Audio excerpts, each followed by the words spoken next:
السلام عليكم ورحمة الله وبركاته. نحمده ونصلي على رسوله الكريم. أما بعد فأعوذ بالله من الشيطان الرجيم. بسم الله الرحمن الرحيم. وننزل من القرآن ما هو شفاء ورحمة للمؤمنين. صدق الله مولانا العظيم. সম্মানিত দিনী ভাই ও বোনেরা, আপনারা সকলেই কেমন আছেন? আশা করি আল্লাহ সুবহানাহু ওয়া তাআলার রহমতে সকলেই ভালো আছেন। আমিও আল্লাহ সুবহানাহু ওয়া তাআলার রহমতে খুবই ভালো আছি, আলহামদুলিল্লাহ। সম্মানিত দিনী ভাই বোনেরা, আপনাদের মাঝে আজকে একটি গুরুত্বপূর্ণ বিষয় নিয়ে আসলাম। বিষয়টি হইতেছে, আমি আপনি সকলেই মানুষের প্রিয় ভাজন হইতে চাই, প্রত্যেকটা মানুষের প্রিয় ব্যক্তি হতে চাই, প্রত্যেকটা মানুষ যেন আমাদেরকে সম্মান করে, ভালোবাসে, এটা আমি আপনি সকলেই কিন্তু চাই। এই বিষয়ে অনেক ভাই আমল চান, অনেক দিনী বোনের আমল চান।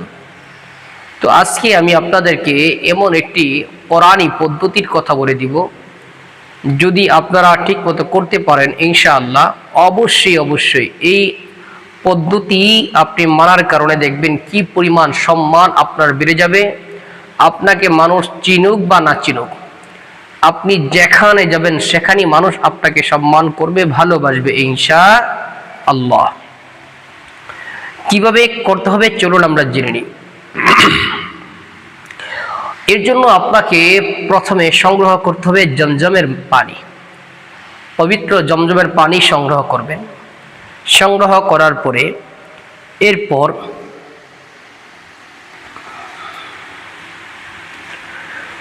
কোরআনে কারিমে একটি সূরা আছে, সূরার নাম সূরা মুহাম্মদ। সূরার নাম সূরা মুহাম্মদ, 26 নম্বর পারার মধ্যে পেয়ে যাবেন সূরা মুহাম্মদ। এই সূরা মুহাম্মদটি আপনি একটা কাগজের মধ্যে লিখবেন জাফরান কালি দ্বারা, পবিত্র কালি দ্বারা একটা কাগজের মধ্যে সূরা মুহাম্মদ লিখবেন। লেখার পরে এটাকে ওই জমজমের পানি দ্বারা ধৌত করে ওই পানিটা পান করবেন, এইভাবে কয়েকটা দিন। ইনশাআল্লাহ এটা করার দ্বারা আপনার সম্মান, আপনার ইজ্জত, শান, মান অনেক বেড়ে যাবে ইনশাআল্লাহ। এটা হলো একটা পদ্ধতি।